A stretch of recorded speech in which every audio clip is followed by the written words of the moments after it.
And welcome back to Eli Sports, the Eli Sports Network, talking with Juan Gutierrez from Emerald Downs. And Juan had a heck of a day yesterday. Juan, coming into this week, let's just tell everyone what the heck is going on. Of course, Juan is a longtime jockey at Emerald Downs, part of the Washington Hall of Fame. But you had a big number coming up this week. You're sitting on 1,999 career wins. And we talked a little bit earlier this week, and we got to Wednesday. I was convinced you were going to get 2 or 3 wins on Wednesday. Little did we know that would wait a day. But going into Wednesday, what were you thinking and what were you feeling kind of coming into this week, sitting on that 1,999 wins? Oh, it was a little pressure, to get the 2,000. So Wednesday I rode a few horses and I don't win any, but thanks to God yesterday. So I rode the 3 first horses and I won the first one, the second, and the tour. So it was a big accomplished. So take us through maybe a little bit of your mindset. Again, a lot of folks that are not familiar with horse racing or what it takes to be a jockey. I mean, people don't understand how athletic you guys are, how in shape you are, and the physical toll that it takes to be a jockey. And you have that competition, you have that compete in you that you want to win. And so when you go through a day like Wednesday, where you had some chances, it looked like on paper, but nothing just came through for you. Coming into Thursday, were you determined to try and get this thing over with as quickly as possible so we could just get over that hump and move forward? So I know the 2,000 wins, so it's going to come in soon or late. So yesterday coming a little early, and I was happy. So I have a big release after that. So was a more relaxed after that win. So, but I know it's going to come in soon or late. Well, I mean, you relaxed in a hurry because you not only won the first race yesterday to get that 2,000th win, you went on to win the next race and the next race, taking the first 3 races, the first 2 daily doubles and the pick 3 all in one. You just had to go to Juan Gutierrez and you would have nailed it. So let's go back a little bit. Let's go through this. You're on a horse called Semi Sweet. It was a mile race. And we do have that video up on this story that it's going to be up on as well. And it looked like, well, maybe this isn't going to be the race. As you kind of went into the far turn, you were back a little bit. As you're going into that far turn, just take us through what you were thinking while you were aboard. You were kind of toward the inside at that point and just kind of sitting, but a little ways back there. I was a little bit concerned that you just weren't going to have enough time to run them down, but you sure did. So tell us what you're thinking in that moment. I see in the far turn, the front horses start to slow down a little bit. So when I start to ask my filly, so she start to respond pretty good. So I feel like she was strong to finish really good. So, she broke slow and, I leave her alone, so I don't put any pressure into the last turn. So it's when I start to ask her, and she responds really good. So she was not afraid for the horses, so she's go through to the rail, and so when I was in front, so I was really excited. So it was really emotional to get the 2,000. When you were coming around the far turn there, it looked like the front speed that was out there, they went wide, and that left that inside wide open. Is that also an indication that you thought you could see that they were slowing down at that? That kind of means the horse is tiring when they kind of come in wide like that, doesn't it? And really opened up the inside for you.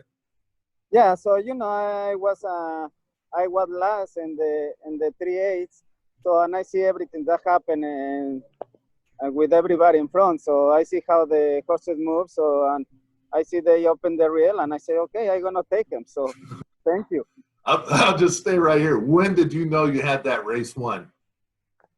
The race won, so I don't know. So maybe in the quarter pole, the 3/16. So I know I got it. So because, the other fields start to slow down, and mine feel strong. So you could feel it, and that's the one thing. I mean, certainly guys like me, I'm a big guy. There's no way I could understand the feel, but you've done this. I don't know how many horses you've been on in your life, but that early in the race, halfway around the far turn, you can feel what your horse has, and at that point you knew you had a good shot at it. And when you saw that inside open up, that had to look pretty good to you, turning for home. Oh yeah, so I know like she feel really strong. So I have the feeling that was a nice horse. So I told you so. I see when everybody start to slow down, so and my feet start to run like on the quarter pole. So Now, this obviously is a big win, and you didn't take time to celebrate it too much because you went on to get 2001 and 2002 right away.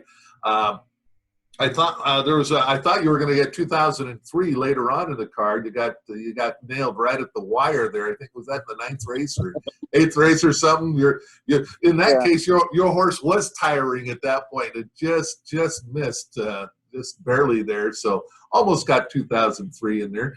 But you've also won the Long Acres Mile twice. You've had other big wins in your career. It's hard to rank the wins, I guess, because they're different. This is just different than winning a big race, right? Just it's an overall career accomplishment. How good did that feel to get that in? so it feels really good to win the big race over here that is the Long Acres Mile. So and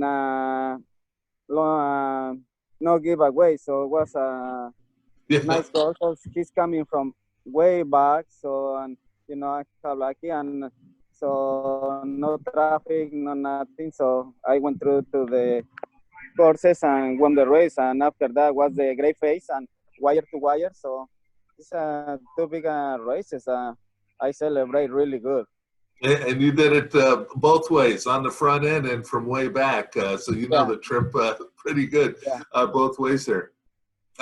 Of course, this year is strange. I like to push the fact how you guys, and what I mean by you guys, you jockeys, trainers, and everyone at Emerald Downs, all the grooms and everyone, you guys have really worked hard to be able to race and keep the virus out of the backstretch. I mean, we saw last week Del Mar get shut down.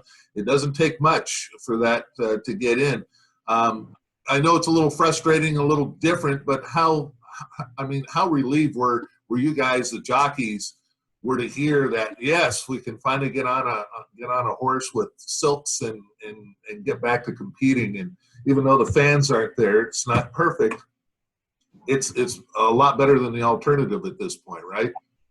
Yeah, yeah. So it's the competition is the same. So it's a little different. Like people cheering for the favorite horse in the race, but so we are there and competing. So it's okay. So the competition is the same. Is the same. So with people and without people. So the only thing is a difference. You don't see the people in the grandstand, but always so it's competition between all the riders that are in the race. So Well, there's no doubt there's a lot more. I mean, it makes you feel good to come back to the winner's circle with a bunch of people cheering and screaming and happy. But I guess it also works the other way when you're on the favorite and it didn't run so well. You don't have to hear someone tell you that was a terrible yeah, ride or something like that too, right? yeah. So yeah, it's the difference. So after the races, you check the hand everybody, so and everything. So right now, so you take a picture and that's it. So because it's not a lot of people over there, so and with the rules right now, so the 6 feet and wherever. So we try to do the best that we can over here in Emerald Downs. Yeah, So yeah. You guys are doing a great job there. One last thing I wanted to chat again. You're 50 years old, right? From Jalisco. Did I get that right? it's where I born. Yeah, Jalisco, Yeah. Mexico. Jalisco, Mexico. 50 year. I mean, when you're 50, there's not a whole lot of pro athletes anymore that are 50. But you look at jockeys, and you guys maintain incredible shape and fitness. It is not just a saddle. Take a rope and tie stirrups and sit on a sawhorse and in a jockey crouch for a minute and a half and see how easy right? How easy that is. It is a Yeah. difficult, it's a difficult thing to do. One big thing left, I think, because you've really settled in at Emerald Downs here for years, and a crowd favorite, and I think you are, what, 31 wins now behind Galen Mitchell, who's retired, and he was the all-time Yeah. leader here at Emerald Downs, and so 30 or 31 wins, I think, away, and that certainly is doable in the final. We have another 34 days here to go of this meet. Is that something that you really want to get this year? Yeah, so it's my next goal, so to be the number one over here in Emerald Down. So see that is coming is good. So see that is coming, so I can waiting for the next year. So but I hope this year I can do it. So I can get the wins like a 31, 32. So to be the number one. So and it's gonna be another big accomplishment. So for me, so I have a really good career. So You're going to cement yourself in Emerald Downs history is what you're going to do. And next yeah, week also we should mention that the track has decided to change the schedule. They're not going to go to Fridays, Saturdays, or Sundays, or Saturdays or Sundays are going to stay on Wednesday and Thursday all the way through the end of August, which changed some of the dates of the stakes races. So next week, that's got to be exciting for not only for you, but for the entire jockey colony when the stakes races start rolling around. And you guys have a couple of them next week. So that'll be fun to take a look at some stakes races getting underway at Emerald Downs next week. yeah. So how you say, so the stakes start the next Thursday, I think. So 2-year-old boys and 2-year-old girls. So and it's gonna be excited. So like compete for the stages and everything. So Exactly. It's just fun to get after it for a little more money at the end, and that would that's what you guys shoot for. Juan, hey, congratulations! It's great to meet you. I can't wait to get back up there and be able to cover Emerald Downs in person and be able to do these interviews face to face instead of this way. But at least we've been able to do that. A heck of an accomplishment yesterday with your 2000, 2001, and 2002 career victories. It's been a great career so far, and I know you still have a lot of wins left in you, and we'll see you at the track here soon. Thanks so much. okay, thank you very much. All right, Juan Gutierrez from Emerald Downs, and that is celebrating win number 2,000 in his career. Now, again, he's up to 2002.